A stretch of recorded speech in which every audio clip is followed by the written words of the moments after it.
Cool. We might start now, and as you know, people can join in and dip out as they need to. Just before we start, hello everyone. I'm Orla, working with Screen Producers Ireland on their comms team, and you're very welcome to our fourth and final session with BSN on this of the sustainability series. Just before I hand over to Rosa, who's hosting, I just wanted to say that this session is being recorded along with all the other sessions, so we will be sharing those out for you to watch at a later stage and to share with your peers as needed. So thank you very much. We're going to aim to finish around 1:45, but if anyone has any questions or anything, please feel free to ask them as we go. Rosa, I'm going to hand over to you now. Thank you so much, and hello everybody, and welcome to the Broadcasting Sustainability Network's final roundup session. We're here with Dara and Stan, which I'm gonna present them a little bit later, and it's hosted by me. Let me introduce myself first really quick. So I'm Rosa Canela Mas, and I work as an industry advisor. I'm a freelance at the moment, but my main client is ITV Studios, and I'm their senior sustainable production manager. So basically what I do with them is I assist all their global labels to implement sustainability within their companies, but also for their productions as well. You probably know me as the Albert person, Albert International person I was for the last 6 years, but now I'm with ITV Studios. So today we have two incredible professionals here that they've actually been in other webinars already, and we will discuss what are the next steps in meeting our emission reduction targets, and especially the role that technology and innovation will have to getting us there to our goals. So just to recap a little bit, as Orla was saying, this is the fourth webinar. So we follow sessions organized by Screen Producers Ireland, where we discuss the importance of communicating in order to engage with our teams, how to reduce the amount of power also that we use in our productions, especially through lighting, looking at the transport, how we use the facilities, and how we act on location. And also the latest one, it was the importance on how to use a carbon calculator and how as well. So as I was saying, so today we have Dara Goan, which graduated for the National Film School in 2020 with a first class honors in film and TV production. Currently, he's the production sustainability advisor for the Netflix TV show called Botking, and he has received training from Albert at Green and the Green Spark Group, which are based in Canada. Hello, Dara, and thank you for being here. We also have Stan Nango, which has worked in location management for more than a decade, so he has lots of experience on locations. His background before joining the film industry was as a logistics and IT, which I always love that we always have another background before going to TV and film. He has been involved in energy policy and environmental campaigning for more than 25 years, and is a former member of the National Executive of the Green Party, and a current member of the, let's see if I say it right, and Thais Climate Change Committee. Stan has been pushing the sustainability agenda in his work in locations department for a very long time, and actually earlier this year he combined the roles of location manager and sustainability officer on Blinder Films Productions ODT. And he's actually currently working as a sustainability manager on the Metropolitan Films production Silver. So as you can see, we have big experts here, two experts, so we can start, let's start the conversation with them. Hello, Dara and Stan. So my first question to you two, it's going to be, okay, we've been talking about communication, we've been talking about calculating, we've been talking about power as well. So what's the new approaches, or what's next? What's the next thing that we can do in 2023 to reduce even further and beyond after 2023? Yeah, sure. I don't mind first. Yeah, the next thing I think is scaling a lot of what we've been doing already, like we've been talking about. say, for example, having people within different departments nominated as kind of green champions. There's lots of different words or phrases being used for it, but I think just the most important, like we talked about in the other panels, not to repeat ourselves, early prep, early communication, started from the very beginning is really important. That's definitely something I've learned on this job, and something I'd really like to carry forward in 23 is having these kind of nominated people on cast or on the crew who you do possibly a check-in, you know, every couple of weeks if time allowed. Obviously things get quite mental and hectic as productions go along, but yeah, I just think that like 2022 has been really quite a good year in terms of success stories for it. There's definitely a bit of buzz around it now, particularly in Ireland, having spoken to people like you were saying in the Greens Bar group. Like there's stories coming out of Ireland that that people are happy with and are impressed by, and can see that Ireland is making a serious move towards it. So I think it's scaling that, it's getting more people on board, more people involved at the table in the conversations. I know we can talk about more kind of innovation in equipment and uses later on, but yeah, I think that in terms of approaches, it's just getting sustainability at the core of what we do. It's like I mentioned in the first panel, as important as it is to make a film on budget and on time, I think it has to be just emissions in waste and emissions in reductions in waste and reductions in emissions are as important as those two other goals or tenets of a production. Thank you. Stan, what do you think? What's the next steps we need to take? Very much similar to Dara. The big one is scaling it. We've had 2 Netflix productions, an Amazon production, and a Paramount production this year that have all pushed the boat out. So we've shown that it can be done, and lots of crew have seen that it can be done. Now we need to get it out across the industry. And I think the top priority for doing that is to have emissions reduction as an objective at the beginning of every production. You know, every production comes together. You get 50, 60, 100 people coming together to make a film. It's a new script, it's a new team, and the parameters of every job are different. So, you know, in terms of budget, who your team is, where you're going to be working.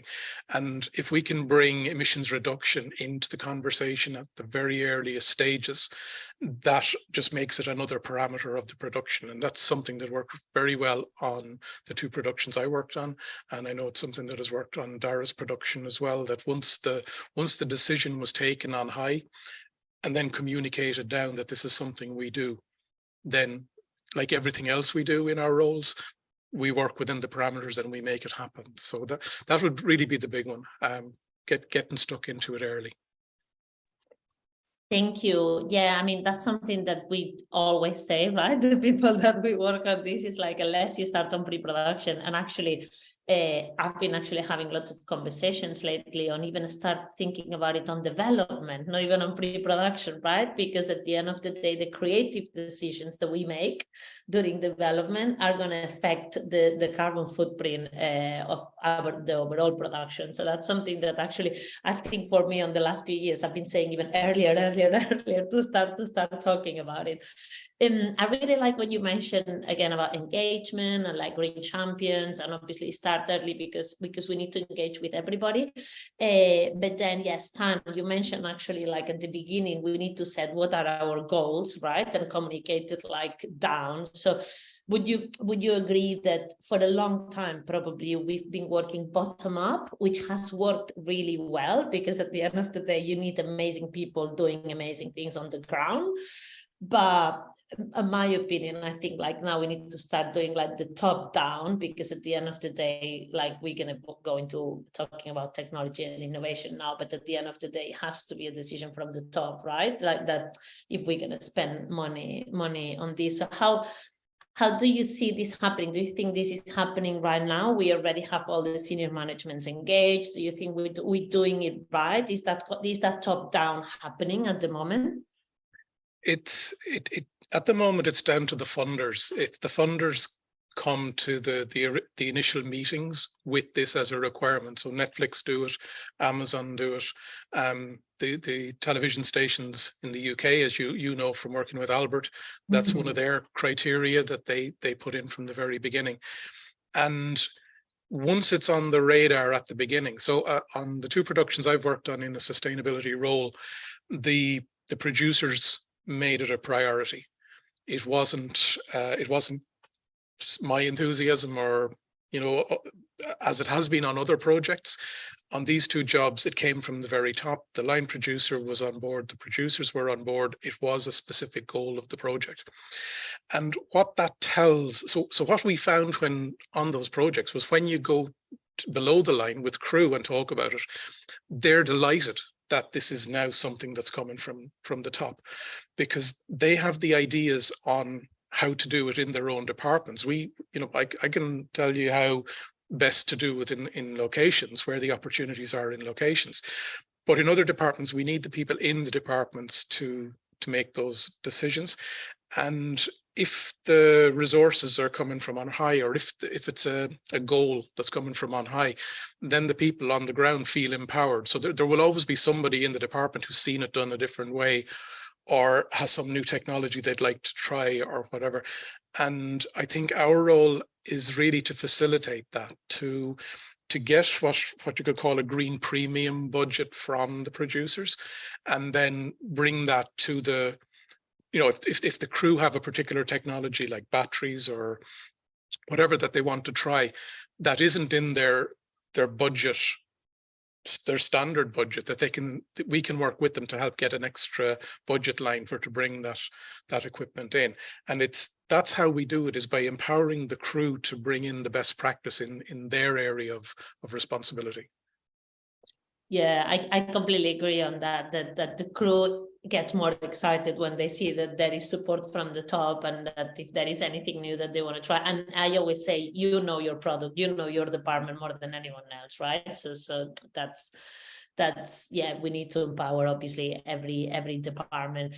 I want to talk about the financial, like we cannot talk about who should be paying for this, but first of all, I wanna talk, and I don't know, Dara, if you can help us, like mention is like any new equipment, any piece of, like any innovation, any new technology that maybe you've been trying, or that you know that it's out there and maybe your productions have not the opportunity to try, or if there is something, maybe let's go through like what's out there so people on the webinar can learn it as well.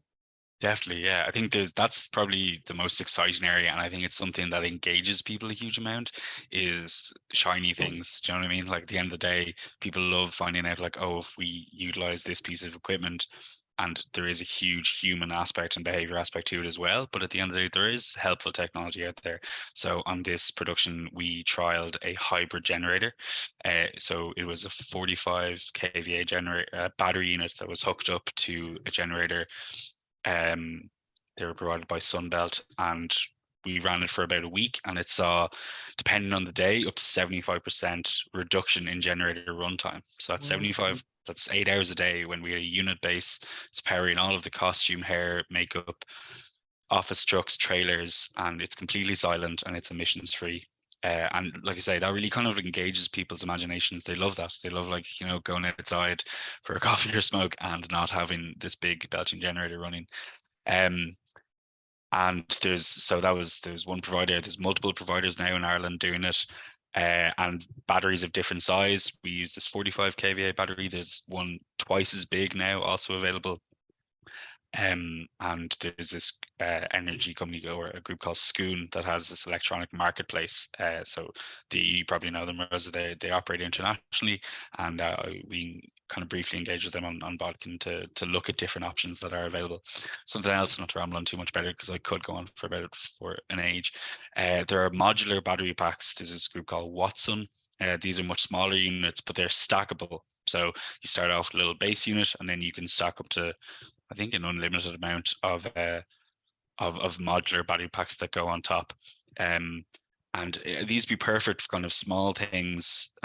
Ultimately, I think you could look at replacing lots of the generators that we have. If you look at, say, a standby trucks, you know, sometimes typically you'd have a 100 kVA generator, something that's kind of, as we probably know, much too big, powering these trucks that at the end of the day are only kind of charging batteries, boiling the odd kettle.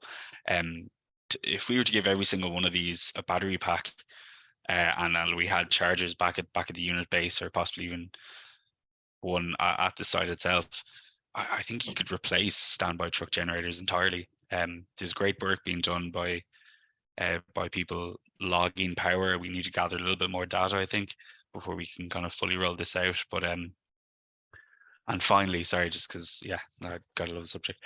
Hydrogen is an area that, of all of the things that I've mentioned to people on this, has captured the imagination the most. I think particularly because we saw over in the UK, shows like Nature Watch replacing generators, diesel generators, with hydrogen generators. The only emission which is water vapor. And I'd love to see one of those in Ireland. I think, again, it's all about infrastructure. You don't want it to just be this flashy thing that looks great, but, you know, doesn't really, like, you'd have to ship it from somewhere that's going to cause lots of emissions. But I think if we can show that there is an appetite for this technology in Ireland in this green industry, then suppliers will come on board and will start supplying these items. Perfect. Yes, I think it's a very exciting moment, actually, in terms of technology, and I'm glad to see that more people is getting on board, because sometimes it's kind of difficult to engage people who's been doing, like crew who's been doing the same thing on the same way for years. Stan, do you have any examples or technology that you guys have been using and people can get like enlightened by it as well?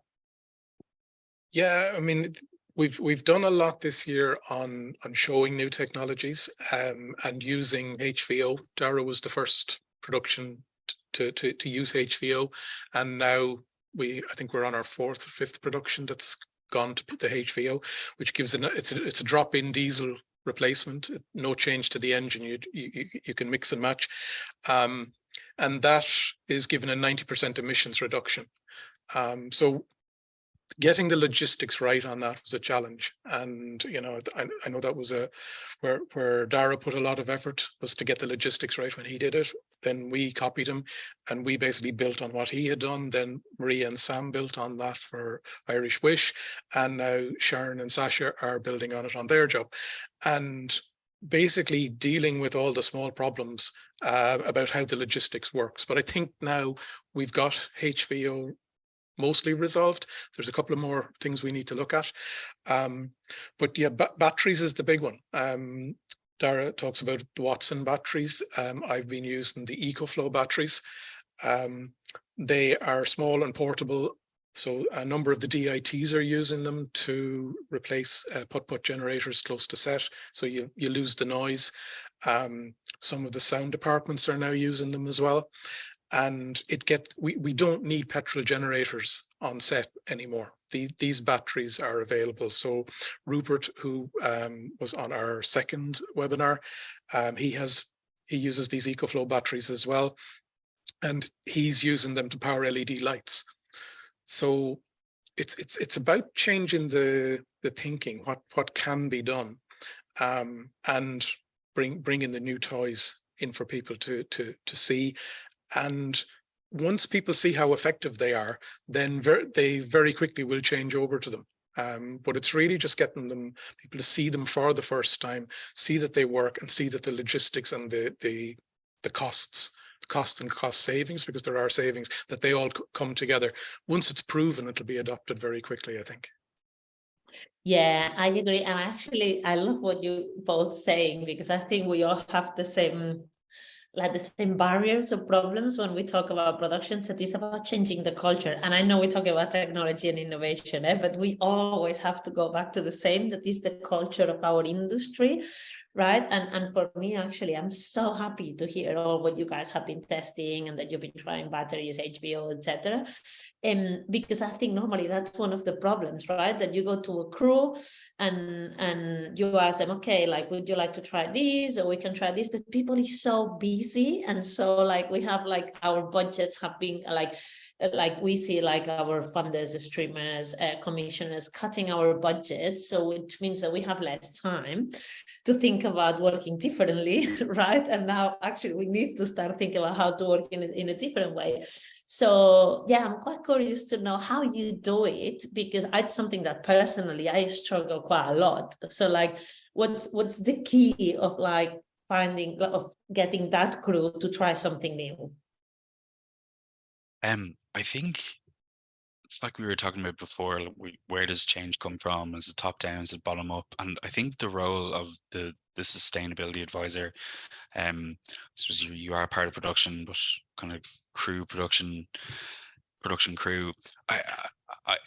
What I found is that this job, working as a production sustainability advisor at Netflix, has given me lots of time to go and talk to every member, to HODs, to designated people who I'm told to talk to about sustainability issues, and say, what problems are you facing, and let me find answers for them.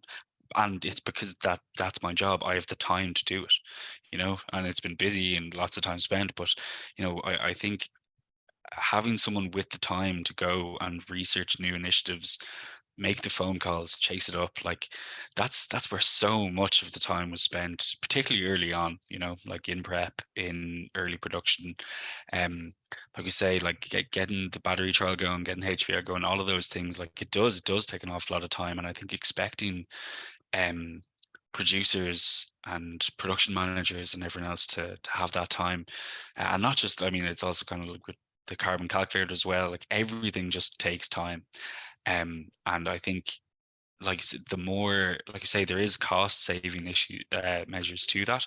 So to adopting these new technologies, fuel, as we all know, like could be a black hole in a budget. Like so much money gets spent on fuel, and by swapping to batteries, even if it seems like it's a little bit more expensive up front, when it's worked out into a long range thing over the course of a production, quite often it can save money.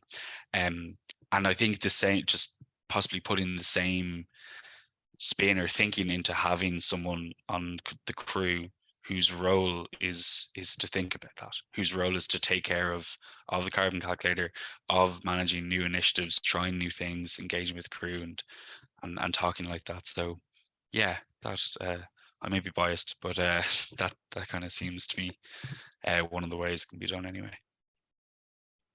Yes, Stan, do you wanna add anything on this? Yeah, I came across a study this morning of a big construction company in the UK, and they had done trials of hybrid generators on 10 sites to do a proper evaluation of the whole thing.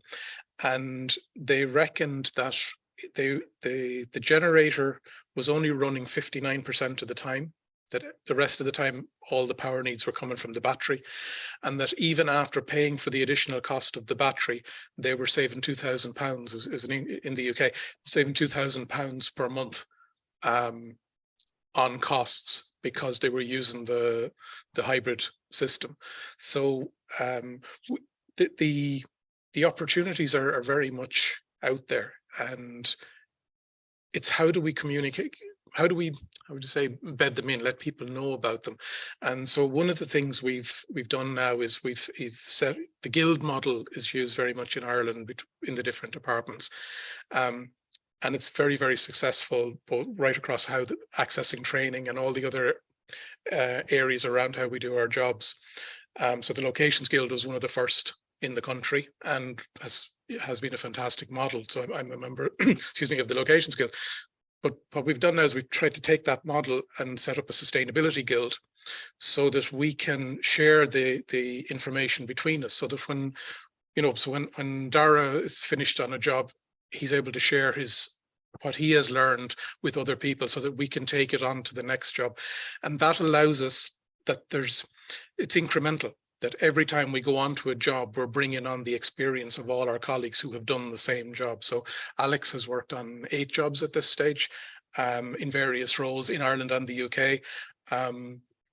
And so her knowledge has been very valuable to us, and she has provided us with a lot of training on the administrative side of things, and that has been hugely valuable. So we're trying to roll that out and use that as a model for how we we build out our experience. Because if you go onto any job, so as locations is my area. So if I go onto any job with any location manager, the systems we're using and the parameters we're using are broadly the same. Different people have different areas where they focus attention. So we need to try and get that for sustainability as well, so that somebody starting on a sustainability job in 2023 has access to what we all learned in 2022, has us at the end of the phone, and that we can also bring training to bear through Screen Ireland. They have the resources, they want to make them available, and it's how do we channel them. So we're open to, as I said, to copy the guild model and get sustainability work in the way every other department works. Yeah, and I think, Stan, what you mentioned about, it's about sharing knowledge, right? Because again, like Dara was mentioning about, okay, we had the space, so like your roles is like to look for this new technology, to explain the decision makers on the production, right? Okay, let's use this, because with this, it might cost you more at the beginning, but what's the life cycle assessment economically of that? At the end, you're gonna save and that's one of the big problems, that we don't have time to do that. We still need to acknowledge that it's really good that the productions that you guys have been working on, they have created that role, or they have that role, so they have invested on someone to be able to invest that time. But the reality is not every production has that. So that's why, like, sharing and these kind of webinars, that's why I wanted you to speak a little bit more about the techie side of everything. I think they're really important. But now here is the $1 million question, that is, who needs to pay for this role, or this new technology, or this research, or who needs to, like, time is money, right? And on our industry, I think it's even more important on that. So who needs to pay for that? Because at the end of the day, one thing that we're seeing is that what I was saying, broadcasters, streamers, funders, they actually cutting our budgets quite a lot at the moment, but they asking us to produce in a completely different way, right? They asking us to produce more sustainably, which means completely change the culture and have time to do all this research. So what do you think is moving forward? Because this is a conversation that is just starting about who's paying for what. So what's your opinion in here? I'm happy to give my opinion after everyone, but what do you think? I strongly recommend this book.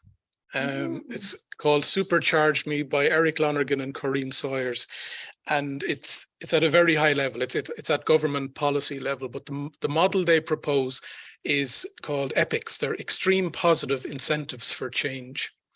And the argument they use, or the point they're making, is that the economy has to change. In 10 years' time, if we're going to have a successful economy, this is how has to look. It has to be low emissions or zero emissions. And that, from the government's point of view, if they invest in the new infrastructure, if they invest in the new training, if they, and basically invest in the transformation, there's a huge capital cost up front, but it's going to get us to where we need to get to faster, which means that the economy will suffer less damage because it transitions quickly. And I think that's the approach that we need in the film industry, that it has to come from the government, it has to come through, Screen Ireland in our case. And that is something that the government does seem to be going in that direction. So Screen Ireland have a number of funding programs that they're looking to bring to bear in 2023. They announced their sustainability plan back, I think it was last April, and there was a couple of measures mentioned in that I think will have a huge impact on us in 23. So one of them is they're going to fund sustainability advisors to act as consultants, really, with the production team. So what they're saying is you need another budget line to cover the cost of this, and then they will fund that budget line. Okay. And they will provide the training for the team who are going to provide that. And then the other thing they're looking at is a fund that productions can apply for, what I would call the green premium, so that when you identify a technology that you want to use, that you can apply to Screen Ireland for funding to cover the marginal cost of doing that. So in the press release, there was a figure of 25,000, but I haven't heard any more details yet on how it's going to be to roll that out. But it fills the gap that we would have seen this year in working on productions, and particularly the medium productions and smaller productions who can't afford an extra person. That now the Screen Ireland will fund will make it mandatory that you do this, but then we'll fund the budget line to make it happen. So I think it's all very positive where they're going. But I'm looking forward to finding out more about the detail of how it will be run. It's quite similar of what's happening in Germany, I believe, right? That the government is training lots of green advisors and consultants, and then I think it's going to be funding them as well. So quite of a similar case here. Dara, before I jump into you, just to remind everybody that you can ask, I didn't say it, but probably you already assumed that you can ask any questions on our Q&A. So please, I'll leave around 5-10 minutes at the end just to see if there are any questions that you want to ask, please. Cool, Dara, I'm jumping with you if you want. Yeah, I mean, I would definitely agree that it is that big government spend up front to negate the kind of negative effects that would come down the line otherwise. Do you know what I mean? Like, we are seeing, sure, like in the last budget, Screen Ireland had an extra $1 million, TG4 an extra 7 million. But you're just to really supercharge things and kind of see a lot more coming down the line. I think, but that also to temper with that, like Netflix, Amazon, and the companies who have been coming in here, I think it also needs to come from them. It is at the moment. I think it'll always be great to see more. I mean, like similar to that fund that Stan was talking about, that Screen Ireland would provide, Netflix provided on another job here, not Bodkin, but another one, Ireland's Wish, where the equivalent of about $1,000 a week was there to be spent on green initiatives. So, and I think something like that really does, like I say, it's about capturing the imagination. It's about kind of saying like, oh wow, there's a little bit extra cash here. What kind of new things can we spend it on? Like you're saying, it's good to be able to share that information. And I think it's, like you say, it can't just be a thing like you're talking about with the funding question. We're seeing not every production has the money at the moment anyway or it's seeming that way, that they don't have the money to either hire a green advisor or maybe have a line in the budget. I think something that just something that's been interesting for me to think about is the COVID department and how there was I think a report released this time last year. Variety had said that productions were spending around 5% of their budget on COVID compliance, and that money that previously did not existed for there. And I'm not saying that it wasn't hard for production companies or funders or whoever ended up footing the bill, but if you look at what that was for, it was for safeguarding people's health. It was for protecting the most vulnerable. And I think that the exact same approach applies to emissions reduction and changing how we're doing things. Like I do think that we can't lose sight of the fact that it is a climate crisis. We're not doing this for kind of small results. We're doing this to kind of really radically change how things are going to be happening down the line. And I think it's like you say, it's a culture shift. And if we can get to that and we can say like, okay, look at what we just did with that. Look at the spend, like on big productions, 5%, like 20 million in some cases over in the States. Like that's an awful lot of money that can be put towards an awful lot of good. So I do think both, funders and corporations have the responsibility to spend the money. And I think just in terms of how it's spent, then I think you get the best results with consistency, with people on the ground, and making those new things happen. Yeah, and I like that you guys actually touch on both, because Stan, when you were mentioning about obviously government and government funding, I think obviously this is a must, 100%.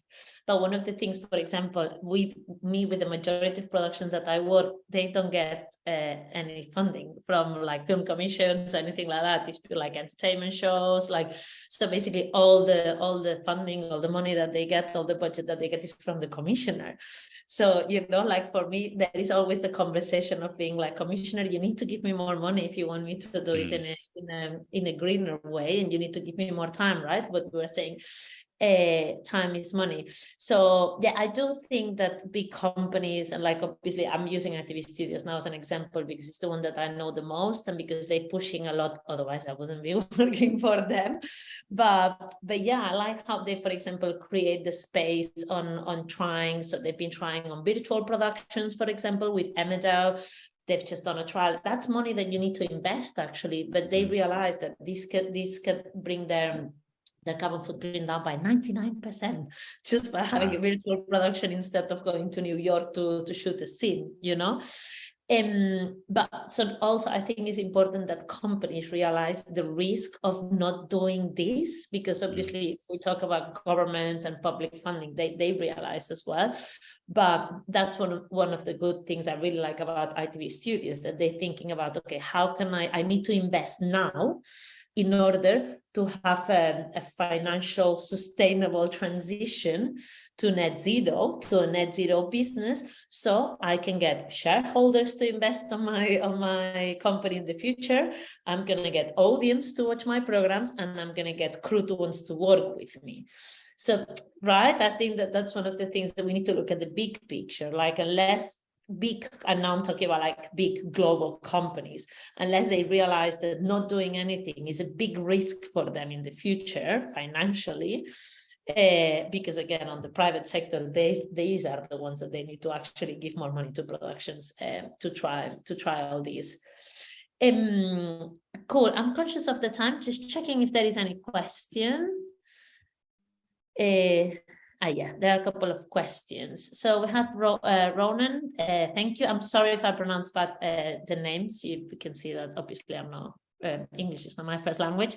So Dara, so Ronan, he said Dara's mentioned battery power for base units. Does he or the members of the panel see this as a simple first step for significant battery power to be introduced on set and in location? Dara, I don't know if you want to answer, and Stan, you can answer as well after.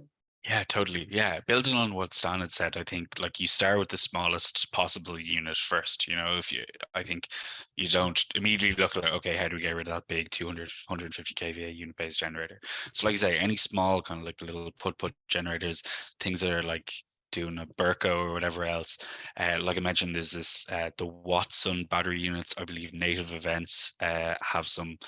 We were looking against them on this job, and there might be more suppliers in the future, hopefully in 2023, who could see more of them.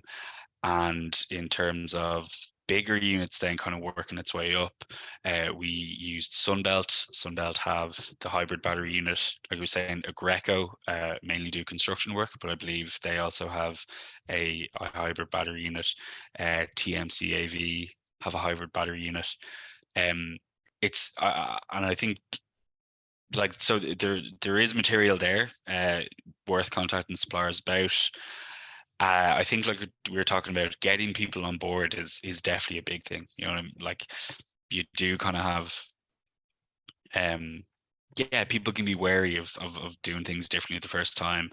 So I suppose all I can say is when we ran our hybrid battery unit, it was a great success. And yeah, talking to your facilities team, talking to other people, and seeing, well, okay, do you have any objections to it? What are they? And let's work through them.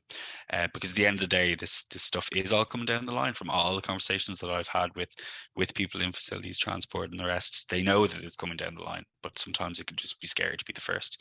And now they're not the first. It's been done, and it's been done successfully. So yeah. Yeah, I would like to add on this, because actually you mentioned it earlier about Scone. Scone is called actually. Apologies. No, because I learned that the other day. So it's SKOON. They are a service provider, so they own a software that helps you understand the energy consumption that you have, and they help you look at alternatives, right? Like they understand the energy that you need, and they help you find alternatives. And actually, one example is for Love Island, obviously ITV Studios production, Love Island Netherlands. they went to film in Gran Canaria. So another thing that we're trying to do is we try to create hubs. So we try to create spaces where we're going to film different versions of the same program from different countries. So obviously you invest on big technology, you transfer the big technology, but then the technology stays there for other people to use it. And we used a massive battery, like it fits like we used a ship container. And actually, instead of having 2 big diesel generators running for 24 hours, now we have a battery running for 24 hours, and it just needs to be charged for 6 hours a day with a diesel generator in this case. But again, like the saving, it's been massive. So in terms of sizes, I think every size of battery right now exists. This depends if like what feeds or like maybe it's not worth for you to travel it from one place to another. But I really recommend to talk to Scon about this. Stan, do you want to answer this question or should I move to the next one? It's up to you. There's not really a lot to add to what Dara said. It's, we need the companies who supply the equipment to invest in these new technologies. They need to know that there's a demand for it. So if we can show them there's a demand for it coming from film productions over the coming years, they will invest in the equipment. And we've had a couple of very big examples of that this year already. But yeah, this is very important, actually, something that we don't stop saying. Ask the question, even if you know that they don't have what you need, because unless we ask the question, no one is going to do it. And then we have another question from Adrian that says, all very interesting. Thank you, Adrian. And if we can give him a few quick tips for a small documentary production. So obviously here, we've been focusing when we talk is more like about big dramas or films. So like what small documentary productions can do to reduce and probably focus on technology. Rupert was on our second webinar. He's a cinematographer and lighting technician. And he made the point that small productions and documentaries are actually the ones that will find it easiest because they tend not to have the big equipment and the big fleets of vehicles. So they can move to battery very, very quickly. And the key to it, and Rosa, this is a song you've been singing for many years. The first thing to do is to measure it, is to do the carbon calculator as early as possible in pre-production and understand where the emissions are going to arise. And that's the importance of the carbon calculator. A lot of people seem to think the carbon calculator is all-encompassing. It's not really. It serves 2 purposes: one in pre-production to identify where the emissions are, and one in post-production to understand what they were historically after the actions have been taken. But it's the actions are the key thing. So for a documentary producer, and I know John Gormley has done a lot of work in this area. He's the chair of the Screen Greening Coalition, but he specializes in the documentary area. And it's about measuring it. It's about knowing where it is and then finding ways of reducing the emissions in the areas where you can get the biggest bang, but also where if cost is a factor, there are some things that have very little cost. But as we go along with the bigger productions, we're going to be able to figure out where the savings are, because we can do it on a bigger scale, and then that will pass down the chain to the smaller ones. But yeah, the battery technology for documentaries and small productions is there now, and it is very straightforward to do it. Another thing that I would add to that, and actually my boss Phil Holgate always mentions it, like the solutions is low-tech solutions and high-tech solutions, right? I think for small documentaries, or more like I also like factual productions from TV, like the main impact, again, as the Stan said, if you do the predicted, is going to be travel. That's going to be your main impact. So I think documentaries, they really need to look at the low-tech solutions that they have, and low-tech solutions means local crew, means talking about during development, about the creative decisions that you're making, talking to your commissioner or your funder. Do I really need to go to the 5 continents for this series, for example? Can I just go to 1? Which that's going to reduce. So it's about, with documentaries, for me, it's lots about creative decisions and understanding the impact of those decisions. That's why I really think they even need to discuss it more during development. Okay, is there any more questions? One second. Now I don't know if there is more. And if not, I think I think so that's it. I want to wrap it up with a question to you two. I just want to know, I just want you to tell us like what good is, like as Stan was saying that we were talking before, like what good looks like, or what a perfect scenario. I know perfection doesn't exist, but let's try what a perfect scenario looks on as a sustainable production and our industry like in the future. I'll go to you, Stan, first, and then we'll finish up with Cara. Yeah, the big problem we have, because every production is different, there's small, medium, large, different genres have different carbon footprints. Small decisions about how you crew a job can have a big impact on emissions. So there's no benchmark. Now, I know that it's a goal of Screen Ireland to, as part of their sustainability plan, to go and look for the benchmark to understand what our emissions footprint is. We have government target of a reduction of 50% of emissions by 2030 based on 2018. I think the film industry can easily achieve that, and can probably achieve it faster if we put our minds to it, because a large part of what we do, a large part of our emissions are waste. They can be designed out easily at the beginning, and you know, producers love this because it means they're saving money. As Dara said earlier, budgets in the past haven't looked at diesel or fuel as a budget line in itself. They haven't looked at it at a department level. But if we start doing that and start paying attention to it, what are the vehicles that are having large emissions? How can we reduce? How can we be clever? Instead of sending a van or a truck to pick something up the country, can we send a car? Can we get a local courier to bring it to us rather than? And there are reasons sometimes why that won't work. So what does good look like? It really means paying attention to the waste in the first instance, because that saves money. And then if you can look at how you reduce your costs around places where you're spending money unnecessarily. And my experience is that they are out there. Sometimes, you know, something, you know, there's a schedule change, something has to be done at short notice. We throw all the resources we can at getting the new location or whatever up and running, or new equipment, or get actors that weren't supposed to be scheduled today. But all of those things, there's an impact on it when you send a vehicle to fetch something or someone. So I think what it's very hard to say. With all of that said, it's very hard to zero in on what good looks like, but it really, to me, is focus on the waste. Where can we design out the waste? And that's what the answer really is. Thank you, Stan.